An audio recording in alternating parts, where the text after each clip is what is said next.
growth. With growth comes crime, tax revenue, and prosperity. Fiscal responsibility is very important. The current administration hasn't been very responsible. Many of the homes have gone into foreclosure without any help from the City Council. In fact, the City of Patterson foreclosed on many of the homes in Patterson in 2007 for being late on Melrose payments. The Patterson residents need a viable place to go shopping. When elected, I will push for a Kohl's or a Target store. Being in business for 20 plus years, I know how to get to the decision makers involved in those companies. We need not to go to Turlock when we have the infrastructure right here in Patterson for shopping. Our children need good jobs above $20 an hour so they can say that they are proud to live in Patterson and own a home. We need to have activities that are little to no cost for the Patterson residents, a theater, a YMCA, etc. We need to establish an Eyes Are Everywhere campaign so that if a resident sees a crime happening in the area, they can pick up a phone without identifying themselves. This way, if the criminals in our society get the message, everywhere they go they are being watched. They won't write on our walls, beat up our kids, or rob our stores. We need to establish a Crime Stoppers so this can be done effectively. Remember, if an officer unviews a crime, they can make the arrest themselves without you ever filing a complaint.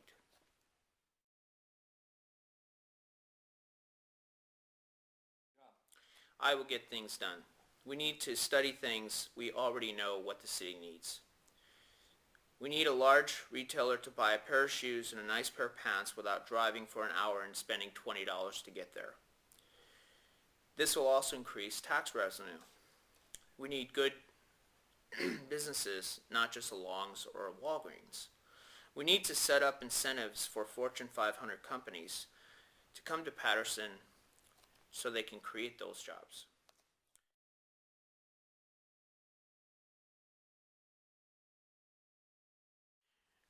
Well, there have been roads and a huge growth spurt. This in turn brought huge tax revenue and a lot of homes being built in the area. Home prices have increased greatly, which brought an infrastructure for a large tax base.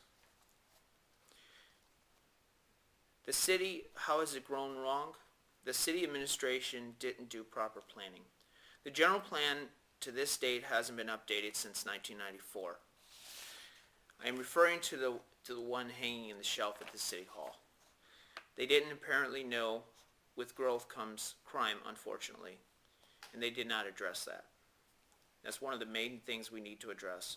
Many of the homes that were built weren't adequately inspected, brought a lot of problems for homeowners, and that's as per the mayor of Patterson.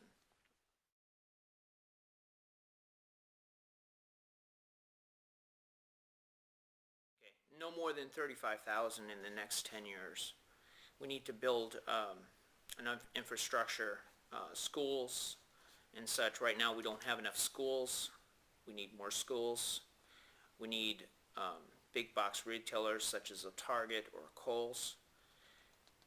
We also need to bring incentives, like I stated before, to bring these large box retailers to our community.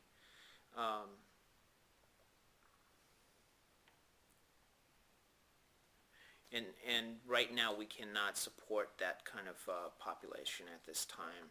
In the future, in the next 20 years, we'd like to have 65,000 people. That's the average size of a fairly large city. And I think at that 20 years from now, once we've built that infrastructure where we have the tax base coming in, the programs for children to go places and the like, then we should be able to have the infrastructure built in that would support the 65,000 people.